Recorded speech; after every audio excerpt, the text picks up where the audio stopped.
The bleeding is only going to continue for Disney as they have lost another $800 million just this quarter. And last quarter, they lost over $1 billion just because of Disney Plus. Disney Plus expected to lose $800 million this quarter, and it has only been a giant disaster for them. The floundering Walt Disney Company's Disney Plus streaming service is expected to record a $800 million third quarter loss. That's nearly $1 billion lost in a single quarter. I tell you, Disney's slow motion collapse is more entertaining than anything these child predators have created in years. Apparently, grooming little kids doesn't pay. Who knew? In better news, Disney stock took a dive after it was announced the disgraced CEO Bob Iger extended his contract through 2026. Let's take a look here at it. And right when it was announced, it dropped immediately back to where it was at. And Disney stock is at an all-time low right now.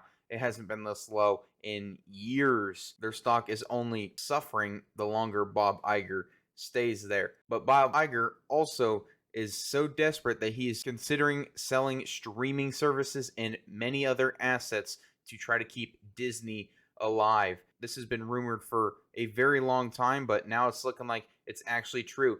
And another thing that popped up in the rumors again was Disney selling their company, their entire company, to Apple. Who knows if this is actually going to happen? I doubt it, because Bob Iger does not like to sell. He likes to buy things and build them up, but that hasn't been happening because they've been focusing on identity politics recently. But he's the one that went out and bought Pixar, bought all these massive companies, bought Fox, which pretty much put them into the ground. Bob Iger shifts from building an empire to a Disney yard sale. Bob Iger built Disney into the world's most powerful entertainment company by acquiring Pixar, Marvel, and Lucasfilm.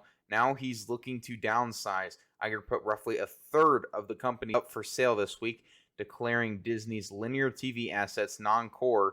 That includes TV networks, ABC, FX, and Fox was the big purchase that really hurt Disney, that put them into massive debt because they bought Fox for $70 billion, around that price. He also said Disney is looking for a strategic partner for ESPN. They don't want to sell the entire company of ESPN because it still has somewhat of value because they still do a lot with the NBA. Though he's not willing to sell the whole thing, and the company is already looking to sell or restructure its TV and streaming business in India. It's a stunning, if inevitable, turn of events for an executive who spent so much of his career working in TV, and for a company that relied on cable networks for the majority of its profit. Before the pandemic, Disney's media networks generated 35% or $24.8 billion of company revenue and more than 50% or $7.5 billion of its operating income.